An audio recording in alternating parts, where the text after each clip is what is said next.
Welcome to किकीज़ concept. आज हम लोग कवर करने वाले हैं breathing and exchange of gases in one shot. पूरा एनसीईआरटी हम लोग कवर करेंगे लाइन बाय लाइन। ओके, चलो स्टार्ट करते हैं। तो सबसे पहले टॉपिक इसमें आता है हमारा ब्रीथिंग और रेस्पिरेशन। तो ब्रीथिंग और रेस्पिरेशन में मतलब क्या है? देखो, ब्रीथिंग मतलब क्या होता है कि ऑक्सीजन को हम लोग लेते हैं, उसको यूटिलाइज़ करते हैं और CO2 को क्या करते हैं, रिलीज़ कर देते हैं आउटसाइड द बॉडी। बस इसका मतलब होता है ब्रीथिंग। लेकिन वही रेस्पिरेशन का क्या मतलब होता है? रेस्पिरेशन का मतलब होता है जो हम लोग ऑक्सीजन लेते हैं तो वो उसको हम लोग क्या करते हैं, एनर्जी में कन्वर्ट करते हैं अपने, ठीक है। उस ऑक्सीजन से एनर्जी यूटिलाइज़ करते हैं, एनर्जी बनाते हैं, उसको हम लोग क्या बोलते हैं, रेस्पिरेशन। अब अलग अलग रेस्पिरेटरी ऑर्गन्स होते हैं जिससे हम लोग क्या करते हैं, रेस्पिरेशन करते हैं। जैसे सबसे पहले लोअर इनवर्टिब्रेट्स, वो क्या करते हैं, अपने बॉडी सरफेस से ही रेस्पिरेशन करते हैं, ठीक है। फिर अर्थवॉर्म जो होते हैं वो मॉइस्ट क्यूटिकल से रेस्पिरेशन करते हैं। इंसेक्ट्स जो होते हैं वो ट्रैकियल ट्यूब से रेस्पिरेशन करते हैं। एक्वेटिक आर्थ्रोपोड्स हो गए और मोलस्क हो गए, ये कैसे करते हैं, गिल्स से करते हैं, ठीक है। और जो रेप्टाइल्स, मैमल्स और जो बर्ड्स हो जाएंगे, ठीक है, रेप्टाइल्स, मैमल्स एंड बर्ड्स, ये किससे करते हैं, लंग्स से रेस्पिरेशन करते हैं, ठीक है। अब देखते हैं ह्यूमन का कैसा रेस्पिरेटरी सिस्टम है, ठीक है। तो ह्यूमंस में क्या होता है कि यहाँ पे हम लोग को नॉस्ट्रिल मिलता है, ठीक है। नॉस्ट्रिल्स क्या होते हैं, जो नाक के छेद है, ठीक है, 2 होते हैं। तो नॉस्ट्रिल्स होगा, उसके बाद क्या होगा, उसके बाद एक पैसेज जाएगा जिसको हम लोग क्या बोलेंगे, नेसल पैसेज, ठीक है। और नेसल पैसेज जो है वो कैसे खुलेगा, फेरेंक्स में। फेरेंक्स क्या होता है, जो कॉमन होता है, जिसमें से फूड भी जाता है और विंड भी जाता है, ठीक है। और वो फेरेंक्स उसके बाद किस में खुलेगा, लैरिंक्स में। लैरिंक्स क्या होता है, हम लोग का बोनी बॉक्स जो होता है, ठीक है। ये क्या करता है, ये हम लोग को वॉइस बॉक्स होता है जिससे हम लोग अब बोलते हैं ना, वो वॉइस बॉक्स क्या होता है, लैरिंक्स, ठीक है। उसके बाद क्या होता है, हम लोग का ग्लॉटिस आता है। जो ग्लॉटिस कैसा होता है, देखो यहाँ पे जैसे ये फूड पाइप है, ये फूड पाइप हो गया, और ये क्या हो गया, हम लोग का विंड पाइप हो गया, ठीक। अब यहाँ पे क्या होगा, ग्लॉटिस होगा जो कवर करेगा। अगर हम लोग हवा ले रहे हैं, जैसे ऑक्सीजन ले रहे हैं, तो ये फूड पाइप को कवर रखेगा कि इसके अंदर खाना में ना जाए, ठीक है, ऐसे अटके ना। इसलिए बोलते हैं खाना खाते समय बोला नहीं जाता। फिर लैरिंक्स के बाद क्या आता है, हम लोग का ट्रैकिया। ट्रैकिया क्या होता है, कार्टिलेजिनस होता है, ठीक है। इसके में क्या होता है कि सी शेप हाइलिन, किसी को ये सी शेप का है, ये तो सी शेप हाइलिन कार्टिलेज का बना होता है। और यही ट्रैकिया जो है वो 5th लेवल पे क्या करता है, डिवाइड हो जाता है। किस में डिवाइड होता है, ब्रोंकाई में। और ये ब्रोंकाई क्या बना देता है, एल्वियोली बना देता है, ठीक है।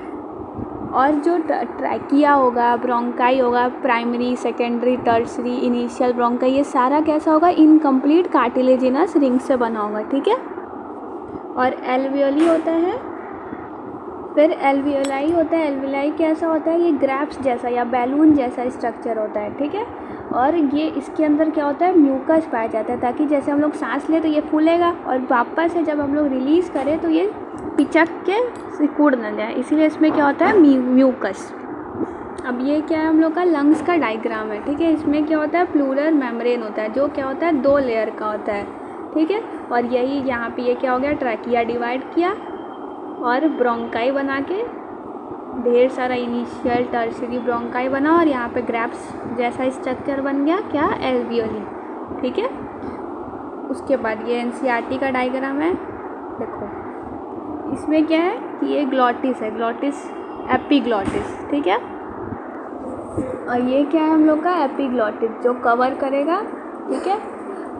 फिर ये क्या हो गया, लैरिंक्स। लैरिंक्स क्या होता है, जिस वॉइस बॉक्स, ठीक है। और ट्रैकिया कैसा, देखो सी शेप रिंग है, उसको ट्रैकिया बोल दिया, ठीक। इसके ऊपर क्या है, हम लोग का प्लूरल मेम्ब्रेन है। लंग्स के ऊपर क्या है, प्लूरल मेम्ब्रेन, और इसके अंदर क्या भरा हुआ है, प्लूरल फ्लूइड, जो कोलैप्स होने से इसको बचाएगा, ठीक है।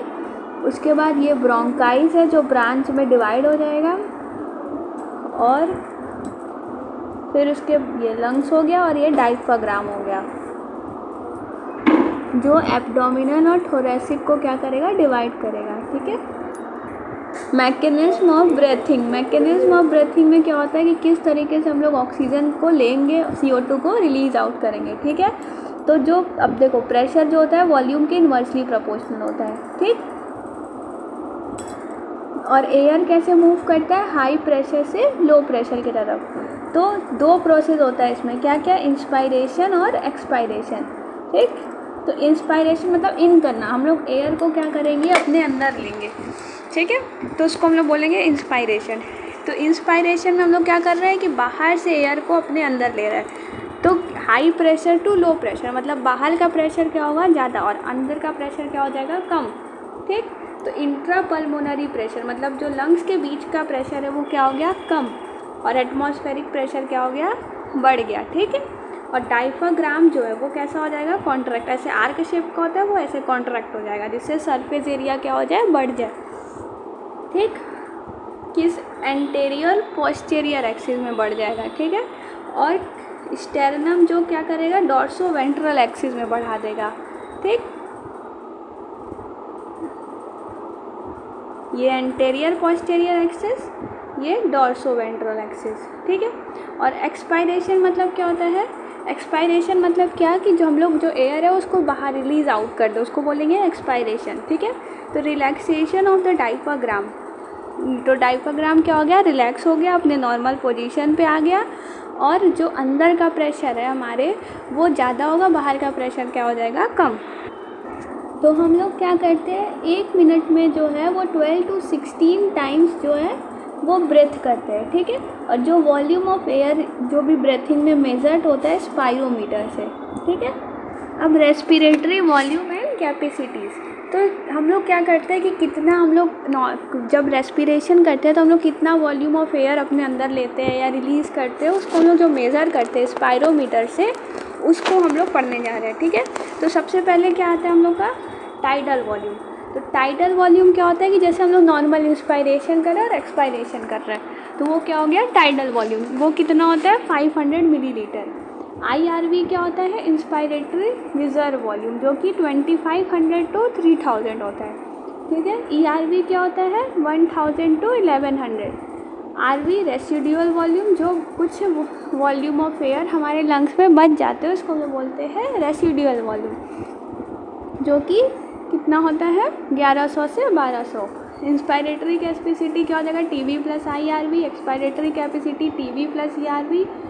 Functional residual volume ERV plus RV। और vital capacity ERV plus TB plus IRV। Total lungs capacity RV plus ERV plus TB plus IRV।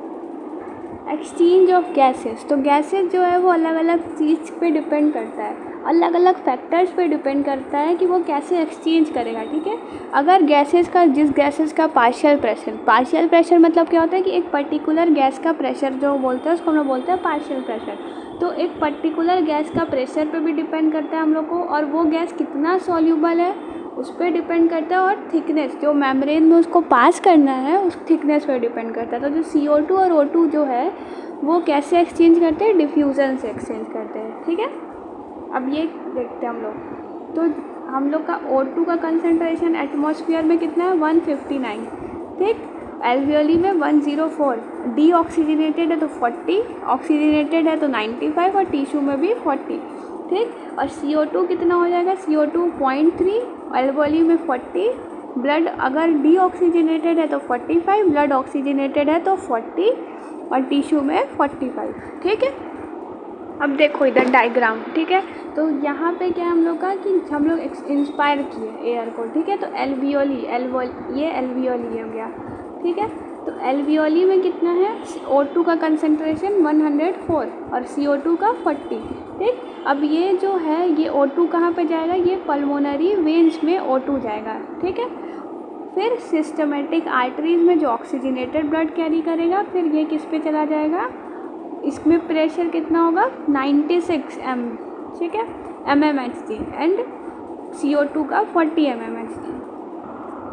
ठीक है, उसके बाद अब ये जो O2 है वो टिश्यू यूटिलाइज कर लिया और फिर CO2 रिलीज़ किया, तो इसमें CO2 का प्रेशर क्या हो जाएगा, 45 mmHg, और PO2 क्या हो जाएगा, 40 mmHg। ठीक है, उसके बाद इसमें सिस्टमैटिक वेन्स आएंगे, फिर पल्मोनरी आर्टरीज, और फिर क्या हो जाएगा, एक्सपायर हो जाएगा एयर। अब ये क्या है, ये एल्वियोली का वॉल है, ठीक है, जिसमें 3 सेल होता है, मतलब 3 मेम्ब्रेन होता है, जो कि 1 मिलीमीटर से भी पतला होता है, मतलब इतना पतला। सोचो ये तीनों मिला के भी 1 मिलीमीटर से पतला लेयर बनता है एल्वियोली का, ठीक है। कौन सा टिश्यू होता है इसमें? स्क्वेमस टिश्यू होता है, ओके। अब ट्रांसपोर्ट ऑफ गैसेस कैसे ट्रांसपोर्ट करते हैं? तो जो ऑक्सीजन है वो 97% जो है वो हीमोग्लोबिन के साथ ट्रांसपोर्ट होता है, और 3% जो है वो प्लाज्मा में ट्रांसपोर्ट होता है, ठीक है। और जो CO2 है वो 20 to 25% हीमोग्लोबिन में, 70% कार्बोनेट के फॉर्म में, और 7% जो है वो प्लाज्मा में ट्रांसफ़र होता है, ठीक है, ट्रांसपोर्ट होता है। अब जो ये CO2 है वो क्या करता है? H2O से मिलता है, कार्बोनिक एनहाइड्रेज एंजाइम होता है, इसके मदद से ये क्या बनेगा? H2CO3, ठीक। अब यही फिर कार्बोनिक एनहाइड्राइज से क्या बन जाएगा? HCO3 minus plus H plus, ठीक है। ये क्या है? परसेंट सेचुरेशन, कि कितना सेचुरेशन होता है, ठीक है, तो कि कितना हीमोग्लोबिन मॉलिक्यूल और कितना ऑक्सीजन मॉलिक्यूल उससे बाइंड कर रहा है, ठीक है। तो जैसे ये हीमोग्लोबिन मॉलिक्यूल है, इसके अंदर क्या होगा? 4 आयरन होगा, और हर एक आयरन के पास क्या होगा? O2। मतलब अगर हम लोग बोले तो टोटल कितना ऑक्सीजन ट्रांसपोर्ट हो सकता है? 4 ऑक्सीजन, ठीक है। अब अगर ये कर्व जो है वो क्या कर गया? लेफ़्ट या राइट शिफ्ट करेगा तो क्या होगा? देखते हैं।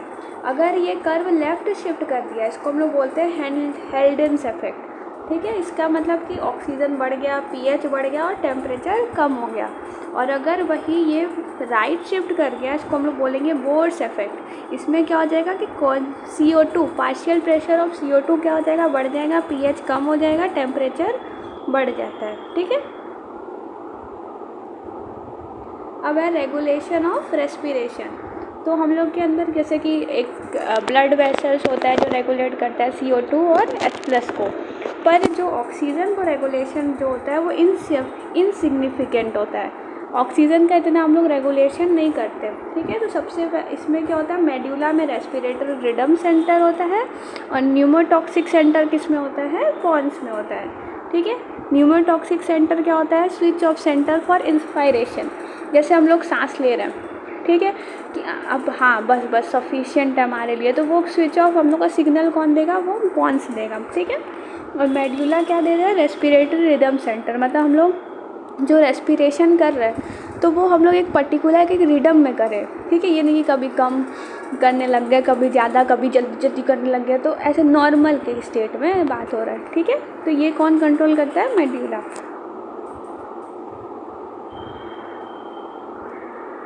नेक्स्ट क्या है? Disorder of respiratory system. तो रेस्पिरेटरी सिस्टम का डिसऑर्डर क्या होता है? सबसे पहले आता है हम लोग का क्या? एस्थमा। एस्थमा में क्या होता है कि इन्फ्लामेशन इन ब्रोंकाई या ब्रोंकियोल्स। इसमें ब्रोंकाई या ब्रोंकियोल्स ख़राब हो जाता है, ठीक है, जिसमें रेस्पिरेटरी रेट बढ़ जाता है। एक मशीन जो आता है इसको हम लोग यूज़ करते हैं, एस्थमा के पेशेंट्स यूज़ करते हैं, ठीक है। और एम्फाइसीमा क्या होता है? एम्फाइसीमा में एल्वियोली वॉल ख़राब हो जाता है, जिसके वजह से सरफेस एरिया एल्वियोली का क्या हो जाता है? कम हो जाता है। क्यों होता है ये? जो स्मोकिंग करते हैं तो उनका ये एल्वियोली ख़राब हो जाता है, ठीक है। ऑक्यूपेशनल लंग्स डिसऑर्डर में क्या होता है? इसमें कि हम लोग जैसे जो काम करते हैं सिलिकॉन इंडस्ट्री में, तो उनके जब वो क्या करते हैं वहाँ काम करेंगे तो एक मतलब रेस्पिरेशन तो करेंगे वहाँ पे भी, तो वो सब चीज़ उन लोग के क्या होता है? रेस्पिरेटरी ट्रैक में चले जाता है, जिसकी वजह से उनको प्रॉब्लम होता है, ठीक है। फिब्रियोसिस, क्लेरियोसिस, मतलब कुछ भी हो सकता है। ये तो लीवर को है, ठीक है। तो रेस्पिरेशन में दिक्कत आएगा, उसके ट्रैक में वो चिपक जाता है, ठीक है। So thank you, this is all for today. Hope you like the session, and if any doubt then please comment. Have a great day.